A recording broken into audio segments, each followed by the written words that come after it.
કચ્છ જિલ્લા વૈષ્ણવ સમાજના આંગણે આનંદનો અવસર આવી ચૂક્યો છે, જેમાં ગોવર્ધનનાથજીની નૂતન હવેલી વૃંદાવન નગરમાં ખરીદાયેલા 3 પ્લોટમાં બનવાની છે. તેનું ખાતમુહૂર્ત કરવાનો ત્રિદિવસીય ઉત્સવ શુક્રવારથી યોજાઈ રહ્યો છે, તેવું કચ્છ જિલ્લા વૈષ્ણવ સમાજ ચેરિટેબલ ટ્રસ્ટના કાયમી ટ્રસ્ટી જગદીશ ઝવેરીએ જણાવ્યું હતું. શુક્રવારે સોનીવાડમાં આવેલી જૂની હવેલીમાં કાર્યક્રમની શરૂઆત થઈ હતી. સાંજે ત્યાં મનોરથનો કાર્યક્રમ યોજાયો હતો. આ પછીનો કાર્યક્રમ નવા સ્થળે વૃંદાવન ધામમાં રાખવામાં આવ્યો હતો. ભુજના હવેલીના અધ્યક્ષ કડી અમદાવાદના દ્વારકેશ લાલજી છે. આ વખતે યદુનાથજીના લાલન પ્રથમેશજી આ કાર્યક્રમમાં આશીર્વાદ આપવા પધાર્યા છે. એમના વચનામૃતનું પણ આયોજન થયું હતું, જેનો લાભ સર્વે વૈષ્ણવ સમાજને મળ્યો હતો. બીજે દિવસે શનિવારે સવારે બ્રહ્મ સંબંધનો કાર્યક્રમ યોજાયો હતો. આ પછી યુનિવર્સિટી રોડ ઉપર આવેલા ચંગલેશ્વર મહાદેવ મંદિરથી વૃંદાવન ધામ સુધીની શોભાયાત્રા નીકળી હતી.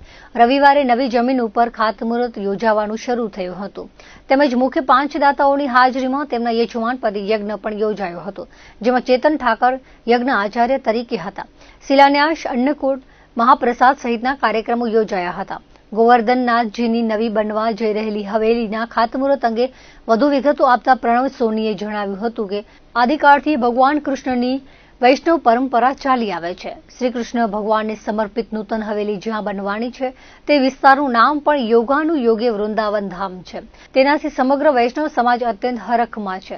દ્વારકેશ લાલજીના આશીર્વાદથી નૂતન ભવ્ય હવેલી જલ્દી સાકાર થશે એવો તેમણે સંકલ્પ અને શ્રદ્ધા વ્યક્ત કરી હતી.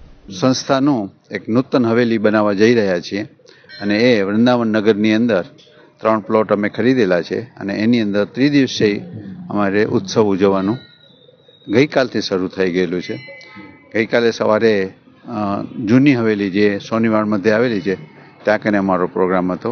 ત્યાર પછી સાંજે ત્યાં મનોરથ હતો અને સાંજ પછીનો જે પ્રોગ્રામ છે એ નવું સ્થાન વૃંદાવન ધામની અંદર અમે રાખેલું અને ત્યાં કને અમારા શ્રી જે છે એ અમદાવાદથી પધારેલા છે. ભુજના હવેલીના જે અધ્યક્ષ છે એ દ્વારકેશ લાલજી મહોદયશ્રી છે, કડી અમદાવાદ દ્વારા. આ વખતે એમને પ્રથમેશ કુમારજી શ્રી પધાર્યા છે, જે યદુનાથજીના લાલન થાય. એ ગઈકાલે પધાર્યા. એમના વચનામૃતનું પણ આયોજન થયું. સર્વે વૈષ્ણવોને ખૂબ જ સારો લાભ મળ્યો એમના વચનામૃતનો. અને આજથી સવારથી અમારો પ્રોગ્રામ જે છે એ જૂની હવેલીની અંદર સવારે પલનાનો કાર્યક્રમ હતો. ત્યાર પછી બપોરે સવારે બ્રહ્મ સંબંધનો પણ કાર્યક્રમ હતો. બપોર પછી અત્યારે શોભાયાત્રા છે, કારણ કે આજે દાઉજીનો ઉત્સવ, ગુસાઈજીનો ઉત્સવ છે, એટલે જલેબી મહોત્સવ આજે છે. તો એ કાર્યક્રમ અત્યારે ઉજવી રહ્યો છે. અત્યારે શોભાયાત્રા અમે કાઢવાના છીએ ચંગલેશ્વર મહાદેવથી વૃંદાવન નગર સુધી, જ્યાં કને શ્રી અમને વચનામૃતનો લાભ આપશે અને ત્યાર પછી મહાપ્રસાદનો હશે. એ જ રીતે આવતીકાલનો પણ અમારે પ્રોગ્રામ છે, જેની અંદર સવારે જે જમીન લીધેલી છે એના ઉપર ખાતમુહૂર્ત અને શિલાન્યાસનો પ્રોગ્રામ છે, જેની અંદર પણ અમારા જે મુખ્ય 5 ડોનર છે એ લોકોને યજમાન પદે અમે બિરાજશું, જેનું યજ્ઞ આચાર્ય તરીકે ચેતનભાઈ ઠાકર છે.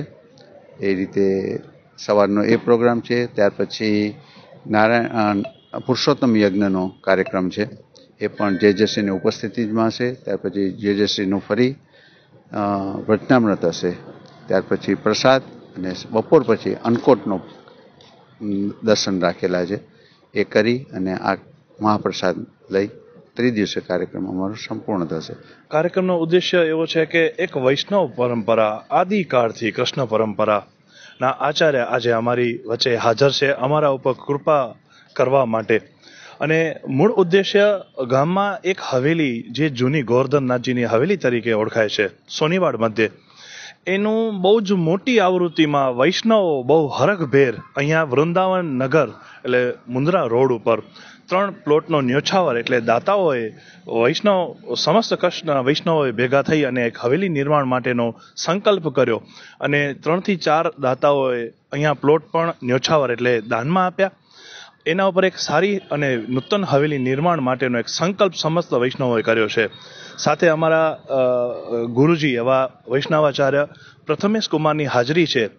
તો કચ્છના બધા જ વૈષ્ણવો અહીંયા હરખીને ભેળા થયા છે અને બસ આવતા જ સમયમાં થોડા વખતમાં એક નૂતન હવેલીનું નિર્માણ પણ કચ્છ વૈષ્ણવ સમાજ અને ભુજ હવેલીની નિશ્રામાં અને ગુરુજી એવા અમારા શ્રી દ્વારકેશલાલજી મહોદય શ્રીના આશીર્વાદથી સંપન્ન થશે અને કચ્છના વૈષ્ણવો હરખીને ભેળા થાય અને બસ આ પરંપરા આમને આમ જળવાય.